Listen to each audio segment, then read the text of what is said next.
everyone, and welcome to Facebook Live. I'm Mayor Elizabeth Fagan, and I'm here with CFO/City Administrator Tammy Baldwin. Tammy, fun fact about Tammy, her great-great-grandfather was the second mayor of Summit.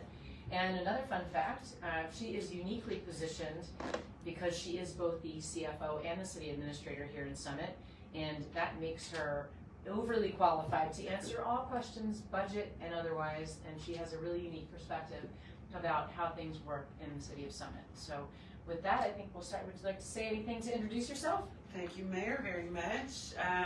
Yes, as the Mayor stated, my great-great-grandfather was the second mayor of Summit, so it's pretty cool ending up here in my career, so I'm super happy about that. And I grew up here, so my heart is here in Summit, as well as my brain every day, working on all things budget. I probably should say that the budget is really a year-round process for those of you who, everybody has a budget at home, right? So you budget your income and you budget your expenses in a much greater way. That's what we're doing here in the City of Summit. But it does run all year long. So the process begins right now, about a month ago actually, right after Labor Day. We send out the email to all the department heads to get ready and prepare your budgets for 2026. So they're in the process of doing that now, and we will be putting that all together to go into Finance Committee and to all of the committees. Actually, they first go to their own committees, whether they're CAPS or Public Safety, Admin Policies. So you'll go to your own committee with your budget, and then it comes to Finance, and we go through all of the budgets and put the whole big picture together of what we're looking at overall to determine where we're going to be with our tax rate, where we are with revenues coming in for the subsequent year, and that's based on what we took in the previous year. That's a lot. So are you saying that pretty much every day you eat, sleep, and breathe the budget? At least a little bit. At least a little bit. But I'm a budget nerd. I love it. I love it. We appreciate that. Before I forget, if you do have questions, if you're watching at home, pop them into the comment section. We have our communications officer monitoring for questions, and if we have time at the end, we will certainly get to those. So, so Tammy, common question that I get from residents is, where do my taxes go, and what do they fund? So that's a really big question, and we could probably talk for an hour just about that. So, but you're right, Mayor, we could. It's interesting because I came out of corporate and went into government, into local government. And I really did not understand until I got into local government, where did my taxes go? I knew I paid taxes, paid it with my mortgage, as many people do, until your mortgage is paid off. But I really never understood what it went to pay for. And I think a lot of people don't, and that's very common. Here in Summit, round about 49 to 50%, 49 to 51% in any given year goes to the school budget.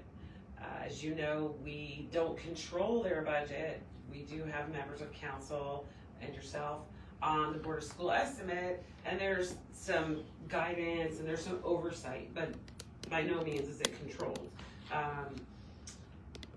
Then you have 21%-ish going to, roughly, going to the city, and that's paying for everything. So there is this handy little snapshot that goes out every year. I love this because Jenny and I work on this together with also other department heads, and it gives you a real snapshot of everything that's in the budget, and it breaks down the dollars. So I always say that you get the most bang for your buck at the municipal level, because what you're getting at the municipal level is your public safety, that's your police and your fire.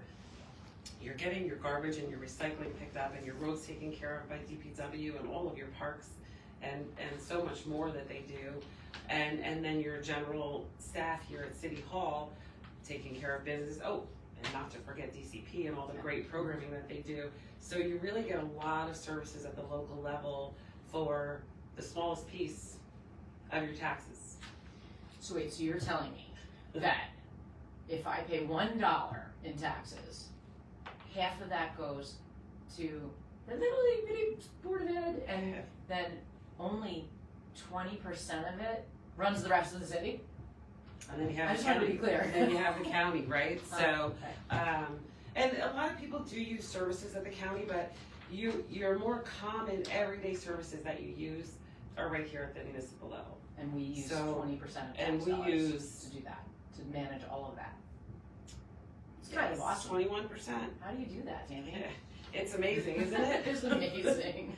I'll tell you what, it's a balancing act. It's a lot of difficult decisions. The Common Council and the mayor, I make recommendations based on my experience. And I've been doing budgets, so that's why I started in municipal government. So I love the budget. I just think it's fun. It's like a math equation, you know? So, and in New Jersey, interesting fact, not like the federal level where you can have a budget with a deficit. We can't have that. Your expenditures must equal your revenues. So you are not getting a budget approved by the state for introduction or adoption if your revenues and your expenditures don't match. So that's how they go into the budget. You can have situations where you anticipate revenues. They're based on, you can't anticipate a revenue for more than you collected in the previous year unless you can justify it. And they need supporting documentation for that. But for example, interest on investments, we were holding a lot more money in 24. So our interest on investments was way up. Even though the rate is a little better in 25, we weren't holding as much money. So it's a little bit below. I'm watching it really carefully. I'm waiting to see where it comes in. So there's things like that you have to watch. And I think one of the real challenges is it's really difficult to find new streams of revenue. That's the really challenging part.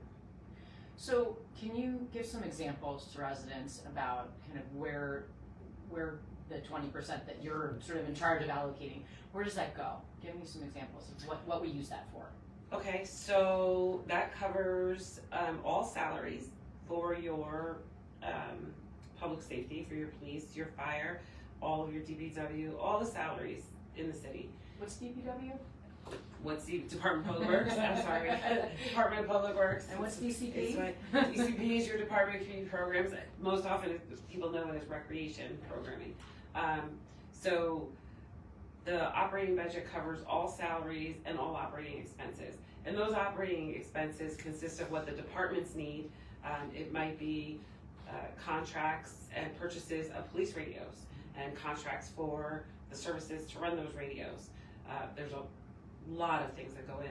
Another big factor is our debt service for all of the capital projects that we undertake to the infrastructure of the city and the improvements that we make to parks and to our general infrastructure, vehicles, things like that, you know, fire apparatus, safety equipment. So debt service is included in that budget, repaying that. A lot of times you're repaying that over, depending on the useful life, 20 to 30 years. Insurances, liability, cyber, health insurance. Can we talk about the health insurance? Since Do that's we a hot want to? I mean, it's a kind of a hot topic right now. And It is. Maybe It you could is. educate the residents on why that's a hot topic and what's happening in that world right now. It's a tough world. Reading a book on it actually, and it's not. Listen, it's a national problem. It is not just a Summit problem or a New Jersey problem. But the long and the short of it is that the employees here in the city of Summit, as many municipalities across New Jersey, are in the state health benefits plan. That plan has gone up over the past 3 years, almost 50%, just about 50%. And it is predicted with the new rates just coming out, going up 37%, which is just, it's horrific when you're trying to put a budget together and you look at a 37% increase. It's a 37% increase for the employees portion because employees here do pay into their health care. Right. And it's a 37% increase to the city's expense for that. So that's difficult to manage from a city perspective, but also it's a real burden on our employees, right? It is. It's tough all around. It's going to be challenging. I think there's going to have to be some kind of, in the future and hopefully in the near future, some real relief something has to be done, and it's bigger than, any one municipality Sure. can take on, right? Right. It has to be some systematic change, at a higher level. You mentioned, I want to go back to, you mentioned sort of the Board of Education budget, and I get a lot of questions about this, so I want to touch on it a little bit again. Just that, you as a CFO of the city and the city administrator have no oversight really over the Board of Ed budget, and that budget is sort of a separate entity. They're going through a similar budget process of the Board of Education, but who drives that? That is driven by? That's driven the superintendent and the school administrator and the Board of Education. It was interesting because this year that came up a lot, right? Because the increase was a little on the high side, and the question came up a lot, and I said, I don't control that. I don't have any oversight over it. What I find out is where the levy is, and so I can work that into my equation for what the tax bill is going to look like. Can you explain that sort of in dumb doctor terms? So, Lay people terms? the levy is made up of each rate. So what goes into, we talked about 21% going to municipality, right?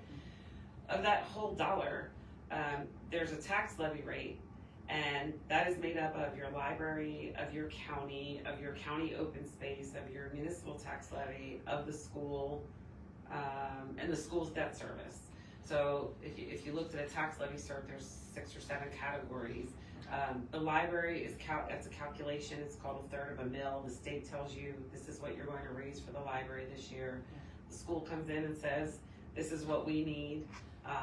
The one thing I do for the school, because we're a type 1 school district, and there's only a handful of those in New Jersey, I waited to the latter part of my career to go work in a type 1. It's pretty interesting. So, but I do issue debt on behalf of the school. So they tell me what they need. The board approves it. It's not like I have oversight there either, but I do issue debt on their behalf. So I do handle that part of it for them. Great, thank you. Sure. All right, so let's see. Let me see what else we've got here. So the budget, so let's talk about the timeline of the budget. You said that you kind of eat, sleep, and breathe the budget sort of year round, every day. You touch the budget in some way. But can you kind of describe the process? So you mentioned, sort of September after Labor Day, kind of sitting down with the department heads or asking them for their ideas or their feedback. So starting there, what does the process look like from your perspective? So we have a little calendar that goes out to help guide everybody. We send that out on Labor Day, right when we come back on the Tuesday after usually. And we ask that, for example, this year, all budgets be entered into Budget Prep. That's our financial software. And so everybody gets it in there. We are kind of writing it right now, myself and our finance director, Jennifer Kobliska, we're writing it and saying, hey, what's not in there yet? And we can fill in some of the blanks, debt service and various other things. We also take care of salaries because it's very specific, and not everybody knows what every person's salary should be or what it's going to change to based on a salary ordinance or on a contract, right? A union labor contract. So we take care of the salaries for everybody. They take care of their operating. Everybody has that. In a perfect world, we have it by the 15th, by Thursday. Wednesday. Tomorrow. Tomorrow's the 15th. Wow, that went fast. How does that feel? Does that feel like that's feels like we're slipping from a perfect world into a really good world, and we'll probably have it, I would say, by Monday. But we shoot for, the moon and land on the stars. Everybody's super busy here, so we try to accommodate, we try to help. So we get that together, and then I think I mentioned you'll talk to your committees. For example, community programs. Mark Zorowski will go, and David Guida, and they'll come in and they'll go to CPPS, that's the committee that they're in, and they'll talk about their budget so that their committee is either in support of, or they say, their committee might have an idea, we want to include this, or this year maybe we don't want to do this. So there's a little wiggle room there. And then it comes to finance in January, so I'm kind of skipping over capital for a moment, just sticking with the operating budget. So it comes to finance in January, and then we meet every Thursday for Finance Committee, as you well know. Yes. You've been on that committee, and still are. So we meet every Thursday through January, February, and into March to go through all of those budgets and find out where we are. The state provides a statutory dates. You have to, so the statutory dates are introduced by February 28th and adopt by April, it's usually 26th or 28th. They change them almost every year and they extend it. So it'll be like, you know, your last meeting, it'll be like March 30th or your first meeting thereafter. So sometimes you'll see us adopting a budget in May or June. Right. They'll extend the dates. Yes, they'll extend the dates. Or this year, it was a big one, and we were a little past the statutory date, but nothing happens because of that. I like to get them done as soon as possible because it's easier to run, you know, while you've got an adopted budget in there. Can you explain why that is? I know. So you know, yeah. So when the mayor says that I eat, sleep, and breathe the budget at you know, some part of the budget all year long, once we've adopted a budget, we're already looking at our reports and we're running budget and revenue reports and we're looking at where we are. Where are we with expenditures? Where are we with revenues? How much have we collected percentage-wise as compared to last year this time in this certain revenue? How much have we spent in this certain expenditure compared to this year last time? So having the adopted numbers in there makes it easier for me to see what's really happening. And then it's also easier because you'll be going through this process if anybody out there pays attention to the resolutions on the meetings, you'll see like in January I do an original budget appropriation. It's a temporary budget appropriation. And then they make you call it an emergency every time you have to add to that. It's not an emergency. They only let you put 26.25% in your budget for temporary purposes. But a lot of times we have contracts and certain expenditures that are right up front at the beginning of the year. Right. So I can't have 26%. So I keep putting these resolutions before council saying, temporary emergency, emergency to the temporary budget. And I hate that they call it emergency because it's not an emergency. We planned it, we know it, Right. This is what we need to do, but this is just the system and kind of the red tape of the budget rules that we, state sort of dictates how the process. They do. They're in, okay. they do. And so speaking of the state, you mentioned that you need the budget to be approved by the state. Can you explain how that works, what that means, and Sure. us as a municipality? Yes, I can, and we are suffering the last few years. So the state allows you to do a self-exam on your budget if some things are not present. So every third year they review your budget. We, because of COVID, if anybody recalls, we had to take out, do a special emergency because we lost a lot of revenue at the train station, right? We lost like around $1 million, a little over $1 million in revenue, and we rely on that revenue to run the city. It comes into the parking utility, part of that comes over to the general budget to help with everything. So that was tough. We had to do the special emergency, and a special emergency has to be paid back over 5 years. And the whole time that you're in that repayment period, you're not allowed to do a self-exam. So the state has to look at your budget. So you send your budget and all your supporting documentation to the state, and they go through it with a fine-tooth comb. I've never had them not come back to me for something. They just want, they always want something. They want, an additional supporting doc for this, or where's the paperwork for this grant. There's always something, some little thing that they get. So, but they do ask for a lot, so it's quite a process. And that can delay the adoption of the budget ultimately. Well, a little bit. You can. If you're like me, you're the squeaky wheel and you're emailing and saying, hey, just a reminder, is there anything else you need? Waiting on the approval.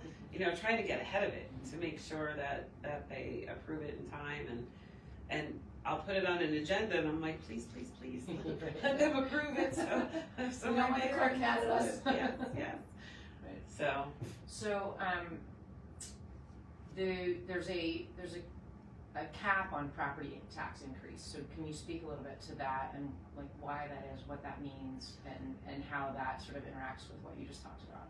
So there's two caps, right? And the one people don't talk about a lot, right? The 2% property tax levy cap. I think everybody knows about that. But that means that you can't go up more than 2% on your property tax levy on the municipal portion. Everybody else, county, and I think the county might have something set, but I don't see it. I don't know what that is. The school, but we have a municipal property tax levy cap at 2%.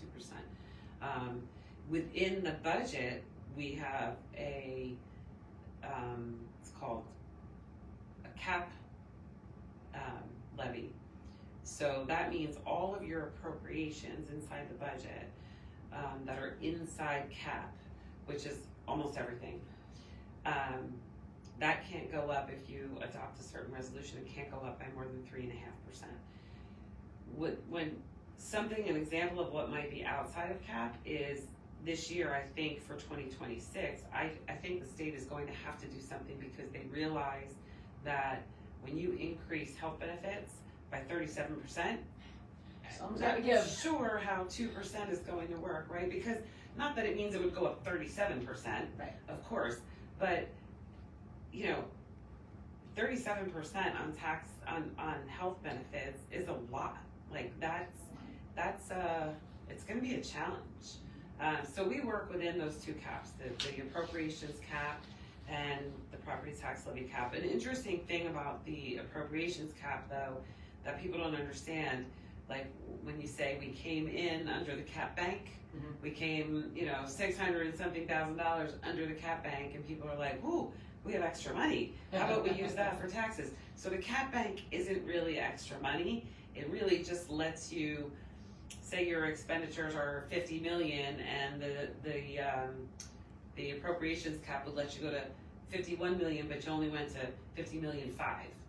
You have 500,000 of wiggle room. It doesn't mean you have $500,000. I don't know if that makes sense to people, but so you don't get to spend $500,000 just willy nilly. No, that's probably a good thing as far as as a taxpayer. I think that's generally good. Yeah. So what happens if the budget, the sort of proposed budget or the asks, sort of exceed what the city can afford? So we didn't touch on capital budget really yet, but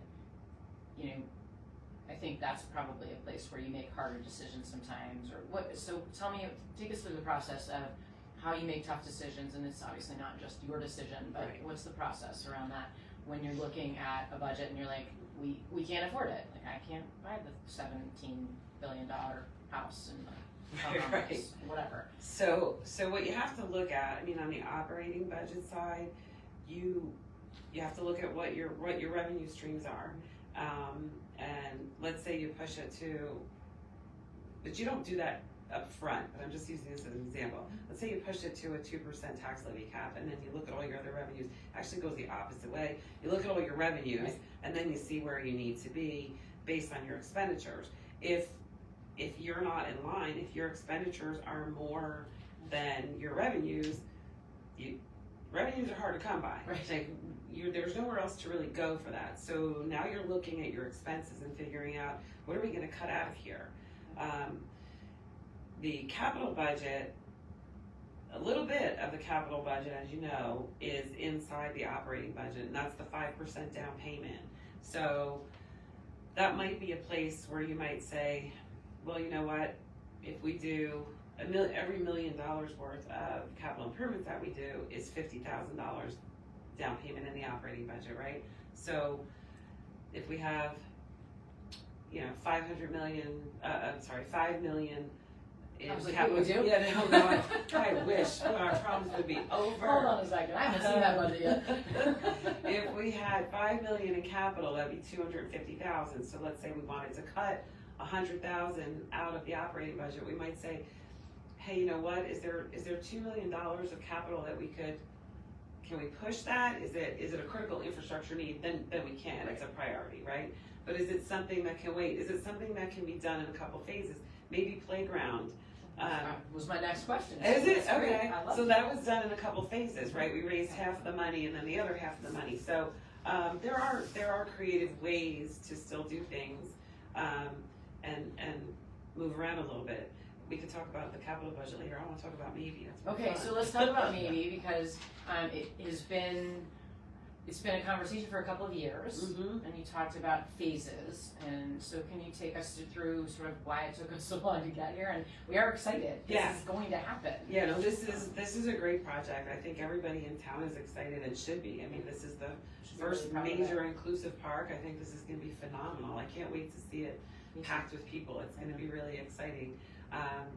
So what we did was we raised part of the money in one, just to take the pressure off of the operating budget. We raised some of the money in 1 year. We raised additional monies in another year. We did fundraising and had some donations also. Trying to think, maybe you also had a grant. I was going to say, so when you say raised money in 1 year, what do you mean by that? Oh, so what I mean is we put it in capital. So I don't remember, don't hold me to the exact numbers. I'd have to look at my budget document because there's so many parks and so many things going on. But I think 1 year we put $250,000 in the capital budget, and another year we put 300 or 350 to get there. So we just took the pressure off a little bit, and it takes time, right, to also design all of these projects. Sure. And then it takes time with grants and to meet all the requirements of certain grants. Certain grants are a heavier lift than others in terms of what's required to be undertaken to get the grant. So can you speak a little bit to that? So grants are a place where that's a revenue that's a little bit more dynamic than a lot of the things we talk about, right? So it's not really a revenue, but it's a way that we fund things. So some of the grants are 100% funded, right? And some of them we are in the hook for a certain portion of them, or right? So can you speak to that a little bit? Yeah, so grants are actually, they go in the budget as a revenue and they go in the budget as an expense, because every grant, right, is specifically for something. This grant is for maybe playground. This grant is for the installation of basketball court at this site or what have you. So the grant has to be on both sides of the equation. Forgive me. I lost my train of thought a little bit. I was just asking about, so some of the grants, depending on where you get the grant, Yes. some of it is, kind of, I'm going to call it free money, Yes. like the money tree that we talk about all the time. And sometimes we are on the hook for some portion. Correct. So can you speak to that? So yes, so I'll give an example, like the DOT grants for roads. Most of those are 75% funded and 25% by us when we get a grant through them. The caveat to it is that we have to, it's a reimbursement grant. So we get reimbursed once we can prove we've paid out all of this money. So we will actually budget for the entire road. Let's say it costs, I'm going to pick a road. Let's say Springfield Avenue. If we did like the entire length, and probably I'm completely wrong in this, but I'm going to say, let's just call it $1 million for these purposes. It probably would be much more. But let's say we would get $750,000 from DOT and $250,000 would come from us. The problem is I have to have the whole $1 million up front to pay for it. So in the capital budget, I'm putting $1 million. Eventually I'll get that $750 back, and I can cancel that $750. I can reappropriate it for a different road. There's all kinds of ways that you can work with that. Thank you. Sure. Let's talk about our bond rating. What does it mean, and how does it affect the city financially? So this is awesome, and I walked into this. Yeah, I like bragging about it, but in all fairness, I walked into a city that is well run for a long time in terms of the finances and the bond rating. I walked into a city where all 3 rating agencies rate us AAA, which is really cool. So how common is that?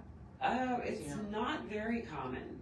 It's not very common. I think there was a handful. Now a lot of municipalities will go out for 1 rating. So they'll either go to Moody's or Fitch or Standard & Poor's. They won't go for all 3. It costs a little bit more money, but it is impressive. And when our bonds or our notes go out for sale, I think it carries a lot of weight. We get good bids. We get a lot of attractive bidders. we get good rates. So basically having a AAA by 3 rating agencies allows us to borrow money cheaper than somebody else might be able to. Excellent. Yeah, it's so awesome. And you have to, the thing is that I don't know, it's not easy. So every year that you go out and you sell bonds, like I sold them for the school, and in 2026, if the conditions are favorable, I'll be selling them for the city. It's about every 3 years because you want to put together a sizable portfolio. It's more attractive, and the cost of issuing bonds are easy to spread over more money instead of a small issue. So you have to go through these calls with all 3 rating agencies, and they'll send you a list of some of the questions. They look at all your financials. They want they want your AFS, they want your budget, they want your debt statements, they want it all, and then they have a million questions about everything from like your cybersecurity policies to your capital budget. They want to see how you're managing your infrastructure, and if you are taking care of your infrastructure. They want to see what does your management look like. They want to know staffing. They want to know what that looks like. What's turnover even. I mean, they really go very, very deep. I think they're fun calls because I never know what's going to come at me, what they're going to ask. They give you some ahead of time. But I find it really interesting because you also learn what the trends are that they're looking at. Interesting. Yeah, it is interesting. How does that inform decisions that you make? Like, how do those calls inform decisions that you make going forward? They can sometimes. So sometimes, right, something will come up about the last couple of years, I'd say 2-3 years, there's been a lot of talk, of course, about cybersecurity. Sure. It's something that you go to bed like, oh gosh, praying that everything's gonna, nothing's gonna happen. And you do your best to have your IT in check, to have your training with your staff, you do all that. But so some of the questions that they ask you, they kind of lead you down a path to, oh, you know what? I should have a policy about this. So we have a fund balance policy, and that came out of years ago, a meeting with one of the rating agencies, and they were like, what we like to see, around, somewhere 20 to 30% in a fund balance. And I was like, I need to have a policy, make a policy. Right? and it works. It's great. So it does influence some of the things that you do. And it's kind of like, it's a good way to come up with new best practices. Check yourself a little bit. Yeah, absolutely. Great. All right, so what do you think is the biggest challenge in managing the city's budget and meeting community needs? Oof. And you can say that Summit is an extraordinary town, and we have high standards here. So we do have does high make standards. managing it sometimes challenging. No, I'll say it for you. We do have high standards, but I mean, just look at this. It's a beautiful place to live. It's a beautiful place to work and to visit. And you want to keep that. You want to keep that character. You want to keep the level of services. The taxpayers here, the residents, they pay a lot of money in taxes, and they deserve to have good service for that. And I think we're fortunate here. I think that all of the departments, the outline staff, I mean, from the bottom to the top, I think everybody really cares about the kind of work, the quality of work that they do, and they take pride in their work here. And I think that shows when you're out and about. I couldn't have been more excited when I walked in and all the fall mums were outside the courtyard, and by the train station, they're beautiful, right? So you want to maintain the level of service. I think that's really important. I think that's always a driving factor in the budget. And you want to add to it where you can and where it's appropriate and where it's most needed if you're able to do that. This year, it's going to be a tough year. I've been thinking about it a lot since I know you have. But I also keep saying it's going to work out. It's going to work out. It's like a puzzle you put together. Masterminds. Listen, it's going to work out. There's a team of people working on it, and we will figure it out. There's always challenges. This year it happens to be health insurance. Okay. Excellent. And you sort of touched a little bit on capital budget. Do you want to talk a little bit more about that? Sure. There's capital workshop. I think it's December 10th 9th or 10th. I don't remember off the top of my I head. don't remember either, but It's in stay December. tuned. It's Early in December. I think it's a really interesting workshop. Public is allowed and should come and participate. Last year we tried something different with my presentation. I didn't love the way that went, so we're going to go back. It was hard for people to see. I think the presentation portion was fine, but I think just the graphics with the software I was trying didn't present as well. It was a new software Yeah, last year. yeah, So yeah. we were trying to. So I was trying to figure that out. So I think going back to Canva is just more graphically appealing to the eye to be able to see everything. The level of detail was like, it's fun to play with. So it was this is a more digestible sort of Yeah. public-facing Correct. conversation to sort of explain where the capital improvements are, what the sort of capital allocations are. Is that Correct, correct. And so, and those are proposed capital They expenditures, not that still won't have been voted on. That's something that is sort of a discussion. So right. So as soon as the department heads finish putting their operating budgets in, those requests, they're working on capital and what their needs are, and that is also going to committee, and that is also coming to finance. If you recall last year,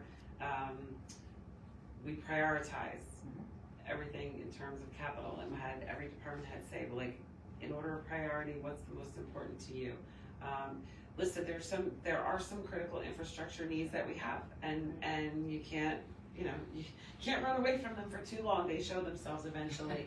So we did have a fairly large, 10 million and change in capital. That's a decent size, but we had some things that we couldn't ignore that needed to be addressed and dealt with. So we're dealing with those, and we'll see what they bring forth this year. We talk about it. The interesting thing that we also do always is we look at, we project out the debt service. So here's today's debt service, what we already have on the books.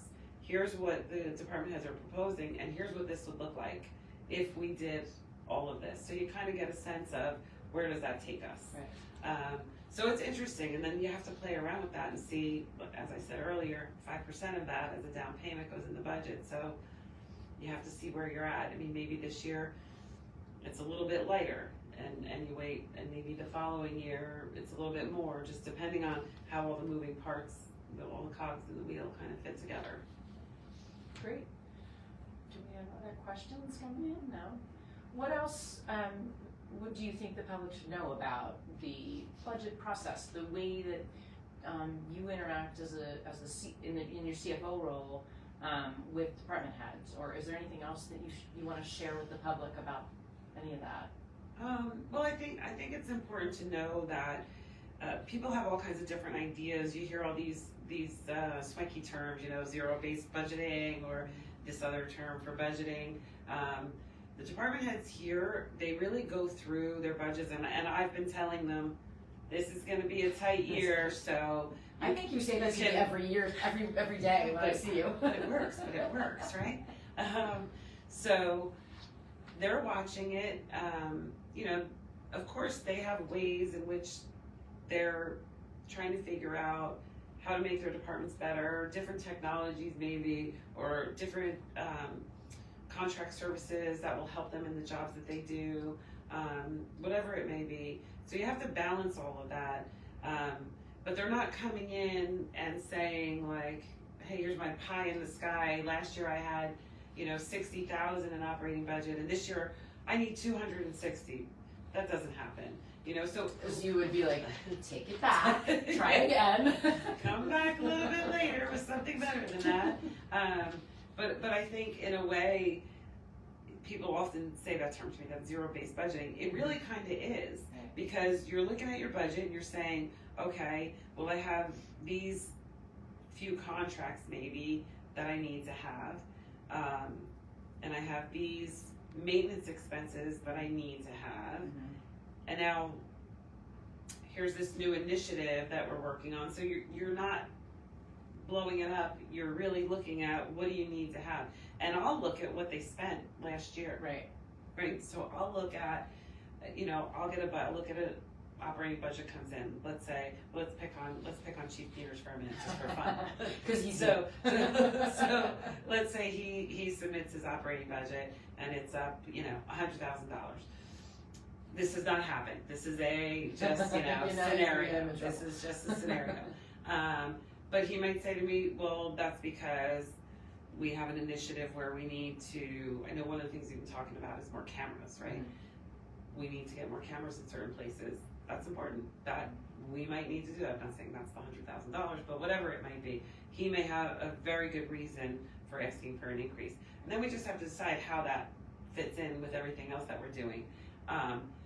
In some cases, I'll look at something, if there's not a particular initiative like that, I'll say, can you go back and just look at this, because you asked for 80,000 in this line last year, but you only spent 45. So do you really need the 80? Or can we get that down to 60? So there's a lot of back and forth. That was exactly the word I was gonna use. So the back and forth happens from sort of September to really January, right? Oh yeah. And then again, even further until the budget is introduced. And talk about the process for, you mentioned it a little bit, but when the budget gets introduced at a council meeting, and then what's sort of there's a period of time that has to elapse, there's some things that have to happen between that and when the budget is actually adopted. Can you talk about that a little bit? Yes. So, as you know, it's not just me saying, hey, what can you do, right? When it gets to your committee, and then when it gets to the finance committee, there's further discussions around that. And finance committee is looking at that, and within the committees, the other committees, they're looking at that. So there can be a lot of change over that January and February, right? So I'm working to get something that I can introduce that's solid, right? So that I don't have to amend it, because that's a whole process and could trigger a whole nother re-advertisement based on certain factors, and it's complicated, so I won't dig deep into that right now. But in terms of the budget introduction, you have to have 28 days, minimally 28 days between introduction and adoption. So there's a hearing, so that's, So the introduction comes, we usually get this lovely snapshot out before the hearing so that residents can see. Budget documents are huge. I love them because they're little, putting it all together. I think it's neat. Not everybody loves that. Not everybody's a budget nerd, but this is awesome because it just points out the highlights of the whole budget. So you can, for most folks, you can look at this and know what you need to know about it. And those actually go to everybody's mailbox, but they also are available in City Hall and in the library and online as well. And online, So you can take a look at this. But the reason they do that is the state law requires it so that the budget is introduced and people have time to digest it. And then when you have, at the adoption, is your public hearing. So that's where I will do a presentation like I did this past year and kind of go deep into the budget. There was a lot of people here for this one. They're very popular. It was it was my most crowded budget presentation hearing ever. I loved it. So it just gives time for people to digest it, to come up with any questions they might have. And there are residents who are super engaged in this, and they're, from introduction to adoption, they're communicating with me. They might throw me ideas. They've looked at the introduced version of the budget, and they might throw me some ideas or ask if they can have a meeting, come in and talk to me. And I'm always open to hearing. You never know when some idea works, right? So I say, throw it all at the wall and see what sticks. Yeah. Excellent. What else? Anything else we should know about the budget or your role as CFO? Or if not, then we can play a little game and I can ask you to talk about your city administrator role. I think, listen, it's a pop quiz, by the way. Yeah, it's a pop quiz. So I think I've said a lot about the budget. If I've missed something and anybody out there watches this, I know you can watch it after the fact, right? It's recorded. So please feel free to, email or call if you have questions. I'd be happy to answer them. We have a great finance team. It's coming back together. We've had some maternity leaves. We got all kinds of new babies in finance. It's awesome. So fun. I don't know if I've really missed anything in kind of an overview of all of it. I will say that I like finance is my thing. I was an accounting major in school. I thought, that I was going to go that route, and I kind of did go that route, but I left the corporate Ernst & Young for local government at some stage of the game, and I've been here 25 years now in local government, and I've done the CFO role, and I've done the administrator role, and now I'm doing both at the same time.